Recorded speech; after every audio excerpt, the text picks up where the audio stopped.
विष्णुपुर नाम का एक गांव था। उस गांव में एक बड़ी नदी बहा करती थी। गांव के उत्तर दिशा में पानी की एक नहर भी थी। गांव वाले उस पानी का उपयोग खेती के कामों के लिए किया करते थे। एक दिन गांव में एक स्वामी जी आते हैं। गांव वालों से, विष्णुपुर के वासियों, ये एक जरूरी ऐलान है, जितना जल्दी हो सके गांव छोड़कर चले जाओ। बड़ी आपदा आने वाली है, सारा गांव पानी में डूब जाएगा। जाओ, जल्दी जाओ, गांव छोड़कर चले जाओ। यूं जोर जोर से चिल्लाकर सबको इत्तला कर रहे थे। गांव में घूम घूम कर सबको बता रहे थे। गांव वाले उन्हें देख, लगता है पागल है कोई, छोड़ो, यूं ही बड़बड़ा रहा है। यूं आपस में बातें करते हैं। मेरी बात नहीं मानोगे तो बलि देनी होगी। हाँ हाँ, बलि देनी होगी, स्वामी जी चिल्ला रहे थे। स्वामी जी की बातें गांव का मुखिया किरण सुन लेता है। ये क्या ऐसे बातें कर रहे हैं, पूछता हूं उनसे। यूं सोच वो स्वामी जी से बात करना चाहता है, पर डरकर आगे ही नहीं जाता। स्वामी जी उतने में वहां से चले जाते हैं। किरण भी अपने घर चला जाता है। उसी बात के बारे में सोच रहा था। वो कुर्सी में बैठ ख्यालों में खो गया था। तब उसकी बेटी कीर्ति पानी ले आती है। बाबा, ये लीजिए पानी, यूं कहकर उसे देती है। किरण सोच में डूबा था। बेटी फिर से बुलाती है, बाबा पानी पी लो। अचानक किरण को ख्याल आता है, सॉरी बेटा, कुछ सोच रहा था, यूं कहकर वो पानी पी लेता है। उसकी पत्नी आकर, क्या हुआ, आप गहरी सोच में हैं, क्या बात है, यूं पूछती है। तब किरण उसे सारी बातें बताता है। पत्नी उसकी बातें सुनकर, ओह, होगा कोई पागल, उसकी बातों पर ध्यान मत दीजिए, यूं कहती है। पर किरण का दिल नहीं मानता। 2 दिन बीत जाते हैं। तीसरे दिन तेज बारिश शुरू हो जाती है। तेज हवाएं भी चलने लगती है। सारे लोग घरों में रह जाते हैं। कामकाज ठप हो जाता है। नदी पर गए मछुआरे भी डरकर घर लौटते हैं। उतने में नहर का पानी एकदम से बढ़ जाता है, गांव में आ जाता है। गांव वाले डर जाते हैं। अरे, गांव में पानी घुस गया है, गांव डूब जाएगा। चलो चलो, जल्दी नदी के पास चलो, जंगल में चले जाएंगे, चलो। यूं एक दूसरे को बुलाकर वो इकट्ठा करते हैं। किरण भी अपने परिवार के साथ नदी के पास आ जाता है। फिर नाव में बैठकर वो लोग जाने लगते हैं। हवा बहुत तेज थी, बारिश भी, नाव आगे नहीं जा पा रही थी। नदी में भी पानी का बहाव तेज हो रहा था। कुछ लोग गांव में घरों के छत पर बैठ गए थे। नाव का इंतजार कर रहे थे कि कोई आकर उन्हें बचा ले। किरण मन ही मन सोचता है, उस दिन स्वामी जी सही कह रहे थे, पर अब क्या किया जाए, गांव को बचाने के लिए क्या करूं, किरण सोच रहा था। उतने में उसकी पत्नी, सुनिए, उस दिन आप कह रहे थे ना, वो सच है शायद। मैं गांव को बचाने के लिए अपनी जान देने को तैयार हूं। मैं नदी में कूद जाती हूँ, नदी को शांत करती हूँ। अपनी जान देकर मैं नदी को, गांव बचाने की प्रार्थना करती हूँ। तब किरण, नहीं नहीं, तुम ऐसा मत करना, तुम कीर्ति का ख्याल रखो।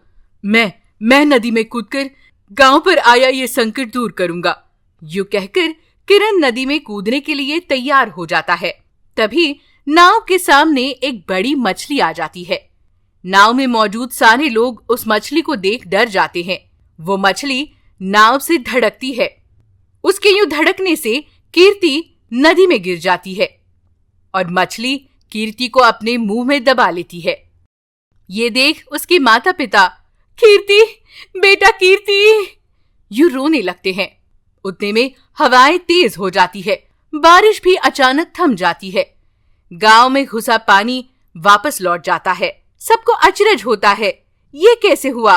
मुखिया किरण, हे भगवान, मेरी बेटी की बलि चढ़ गई, गांव के लिए मेरी बेटी की बलि चढ़ गई, यूं कहकर व्यथित हो जाता है।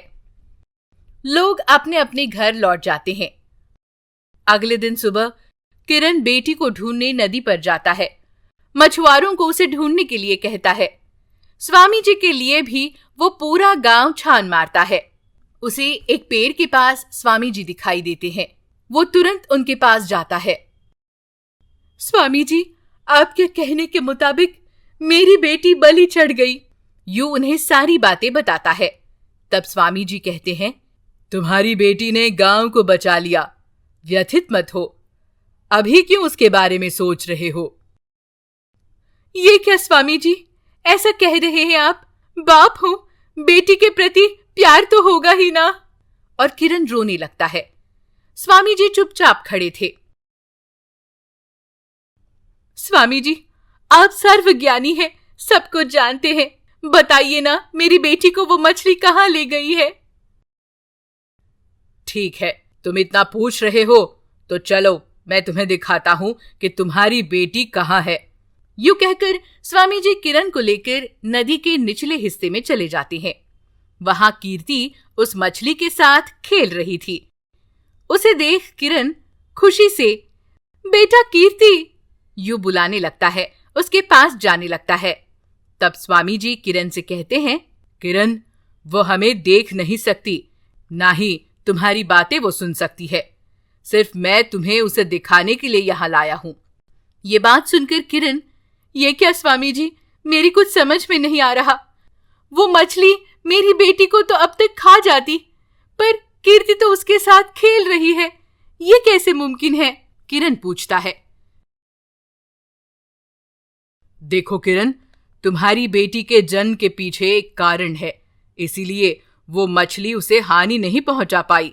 नदी की आस थी कि उसे बलि चाहिए, इसीलिए तुम्हारी बेटी पानी में गिर गई और सब कुछ शांत हो गया।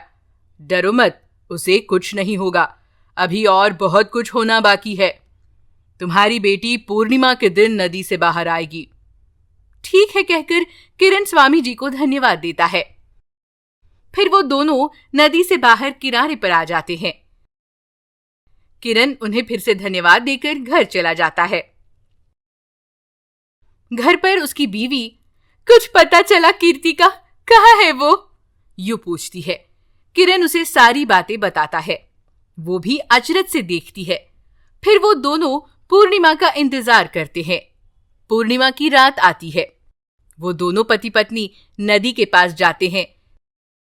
काफी देर इंतजार करते हैं, पर कीर्ति बाहर नहीं आती। वो दोनों एक दूसरे की तरफ देख व्यथित हो जाते हैं। सुनिए, क्या कीर्ति कभी वापस नहीं आएगी? स्वामी जी ने बताया है, कीर्ति जरूर वापस आएगी। अभी नहीं आई इसका मतलब उसके पीछे कोई कारण होगा। वो दोनों बहुत देर इंतजार करते हैं। फिर किरण कहता है, चलो अब हमें चलना चाहिए। स्वामी जी से पूछ लेंगे बाद में कि कीर्ति क्यों नहीं आई, उन्हें जरूर पता होगा। फिर वो दोनों घर चले जाते हैं। घर में उन्हें बिस्तर पर कीर्ति दिखाई देती है। वो सुकून से सो रही थी। उसे देख दोनों खुश हो जाते हैं। भगवान की दया से हमारी बेटी वापस आ गई, कीर्ति की मां कहती है। कीर्ति के पास एक गठरी थी। उसमें क्या है ये सोचकर वो उसे खोल कर देखते हैं। उसमें सोने के सिक्के थे। दोनों अचरज से देखते हैं। ये कहां से आए, यूं सोचते हैं। कुछ देर बाद कीर्ति की नींद खुलती है। माता पिता को देख वो खुशी से उन्हें लिपट जाती है। वो उसे उन सिक्कों के बारे में पूछते हैं। तब कीर्ति, बाबा, उस जादुई मछली ने दिए हैं ये सिक्के। नदी में गिरकर कई लोगों ने अपनी जान गंवाई है। ऐसे लोगों के परिजनों को ये सिक्के देने को कहा है उसने। यूं वो उन्हें सारी बातें बताती है। किरण कहता है, स्वामी जी ने सच कहा था, तुम्हारे जन्म के पीछे जरूर कोई कारण है, इसीलिए ये सारी अद्भुत बातें तुम्हारे साथ ही हो रही है।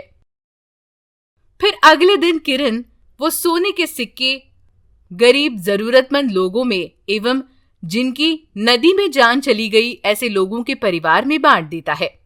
वो सिक्के पाकर कीर्ति और किरण को धन्यवाद देते हैं।